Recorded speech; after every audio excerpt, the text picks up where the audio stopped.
दुनिया की ट्रेड एक बड़ा बिजनेस है। हाँ, ये है एक इकोनॉमी और ये तो हर हाल में मामूल है कि ये किसी की शक्ल ले लेती है और इसलिए खुद को दो बड़ी वाटर बॉडीज के दरमियान एक रुकावट के नज़दीक मुकाम पर कायम करना, जैसे कि सिंगापुर है, और ये लोकल इकोनॉमी के लिए काफ़ी बेनिफिशियल है। मगर अगर मैं लोगों से पूछूं कि दुनिया का सबसे अहम समुद्री रास्ता कौन सा है, तो कुछ लोग स्ट्रेट ऑफ मलाक्का या साउथ चाइना सी के जवाब दे सकते हैं, लेकिन ज़्यादातर के लिए ये पनामा और स्विस कैनाल्स के दरमियान का तज्जिया होगा। इस वीडियो में हम स्विस कैनाल की तारीख और तमीर पर तवज्जो देंगे, जो दुनिया में सबसे बड़ा और बहुत ज़्यादा पुराना है। स्विस कैनाल एक 193 किलोमीटर का एक आर्टिफिशियल वाटरवे है जो पोर्ट सेड में मेडिटेरियन सी को पोर्ट ट्रैफिक में रेड सी से जोड़ता है। ये रास्ता अटलांटिक और इंडियन ओशन को ऐसे मिलाता है कि यूरोप से एशिया तक किसी भी शिप को या तो अफ्रीका के इर्द गिर्द जाना होता है या तो आर्कटिक में बर्फ पिघलने का इंतजार करना होता है।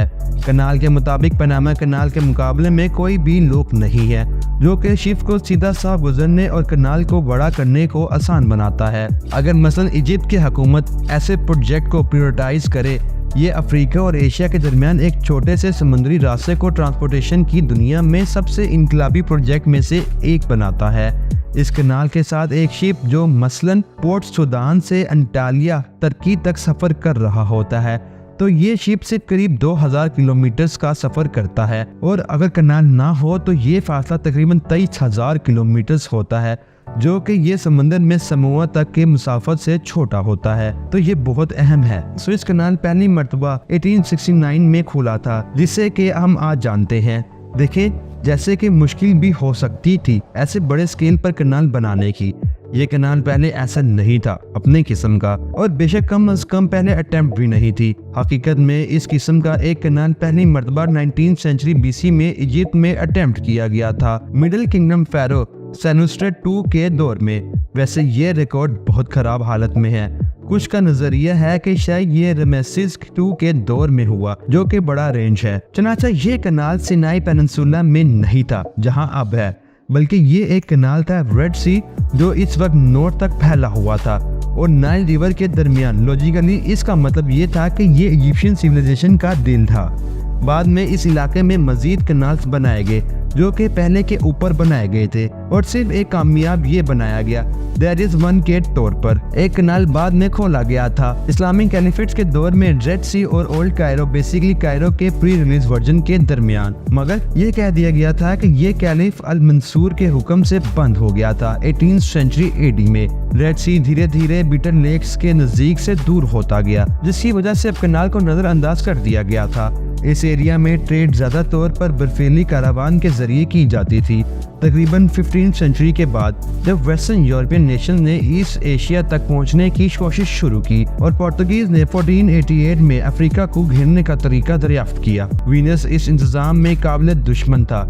इसलिए फैसला किया कि सिनाई पेनिनसुला के दरमियान एक नया कनाल बनाया जाए। ममलूक सल्तनत के साथ एक डील करेंगे, लेकिन ये ख्याल को किसी वजह से शर्म्ड करना पड़ा, उस वक्त के पूरे ऑटोमन कंक्वेस्ट ऑफ इजिप्ट 1517 की वजह से। लेकिन इसका मतलब ये नहीं था कि ऑटोमन स्विस कनाल में दिलचस्पी नहीं रखते थे, बिल्कुल भी नहीं। असल में ये एक तोहफा इलाही होता कि मुख्तलिफ कोर को और आसपास के कॉन्स्टेंटिनोपाइल में समुद्री और हज रूट्स को इंडियन ओशन के साथ जोड़ना। मैं ये कह रहा हूँ, ऑटोमन एम्पायर के पास मक्का भी था, मगर ये प्रोजेक्ट बाद में बहुत महंगा और भी शर्द कर दिया गया। फिर नेपोलियन 18वीं सेंचुरी के इख्तिताम पर इजिप्ट में आए और यहाँ कनाल बनाने का एक अच्छा ख्याल समझा और इसलिए ज़मीन के सर्वे करने का फैसला किया। मगर उनके हिसाब ने उन्हें बताया कि रेड सी मेडिटेरियन सी से करीब 10 मीटर ज़्यादा बुलंद है, और इसलिए उन्होंने भी ये प्रोजेक्ट छोड़ दिया।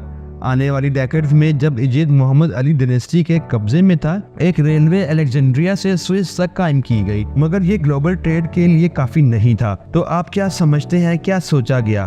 बिल्कुल एक कनाल। जब पता चला कि नेपोलियन के सर्वे ने समंदर की ऊंचाई को गलत निकाला था, तो कनाल के सबसे बड़े स्पॉन्सर फ्रेंच फर्डिनेंड दे लेस्प थे। पहले मोहम्मद अली पाशा इस पर दिलचस्पी नहीं रखते थे, लेकिन दी लेस्प ने उनके बेटे मोहम्मद सैद पाशा से दोस्ती की, जिसने कनाल के लिए खास जोन ग्रांट किया। स्विस कनाल कंपनी 1858 में कायम की गई اور زمین سید کمپنی کو 99 سال کے لیز پر دے دی گئی اور جس میں صرف 75% پروفٹ ان کو جائے گا، 15% ایجپٹ کو اور 10% ان کے انویسٹرز کو۔ تعمیر 1859 میں شروع ہوئی اور اس کنسٹرکشن نے 10 سالوں کا ٹائم لیا۔ ایک پوری تعداد میں زیادہ سے زیادہ 1.5 ملین مزدوروں نے کام کیا، عام طور پر 30,000 ایک وقت میں۔ ہزاروں مزدوروں کا انتہائی نقصان ہو گیا، کئی قسم کی وباؤں کی وجہ سے، زیادہ تر کولیرا کی وبا سے۔ جب دونوں ٹیمز کے بیٹل لیکس درمیان ملنے کے بعد ایک بڑی اوپننگ سیریمنی ہوئی کنال پر 15 نومبر 1869 کو۔